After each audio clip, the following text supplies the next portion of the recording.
15 ans que je suis voilà, directrice d'établissements médico-sociaux et spécifiquement dans le secteur du handicap. Alors moi, j'en suis à ma 3e vie professionnelle. J'ai commencé par l'informatique. Dans les années 2004-2007, j'ai pris des études d'infirmière pour avoir plus de sens, être un peu plus au contact des gens et travailler avec les humains. J'ai repris des études pour aller vers la cybersécurité, parce que l'informatique, en fait, c'est une passion.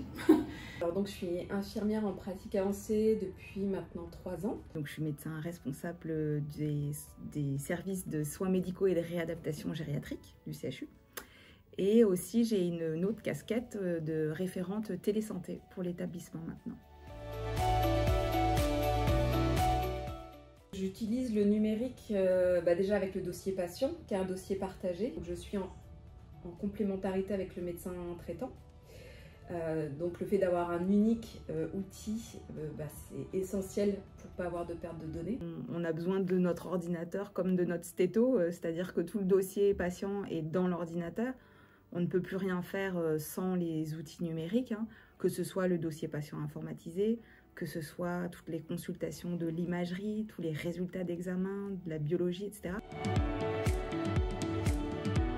Le fait de pouvoir allier mes compétences sur le plan de la santé, en ayant été professionnelle au bloc opératoire pendant 12 ans, et puis mes compétences anciennes et nouvelles en informatique et cybersécurité, ça prend vraiment du sens. Bon, moi, c'est un peu ça qui m'anime, hein, c'est toujours voilà, répondre aux besoins, faciliter le quotidien des collègues dans leur travail. La notion de faire avancer les choses et puis la notion d'être au service de populations qui sont en situation de vulnérabilité.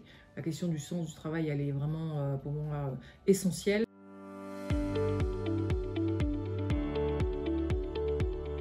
Le fait d'avoir un outil qui est partagé par tout le monde, ça permet plus d'échanges et donc d'avoir une vision plus objective de la situation. L'outil numérique, c'est un formidable vecteur parce qu'on va pouvoir lui délivrer facilement de l'information. C'est la fluidité des parcours. Je pense que ça, c'est une question vraiment essentielle.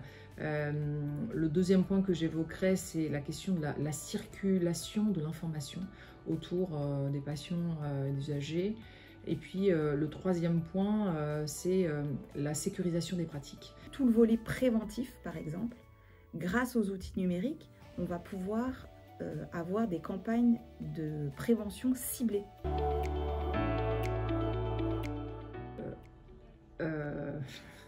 Alors je commencerai à l'envers, c'est-à-dire que je dirais qu'est-ce que t'aimes pas?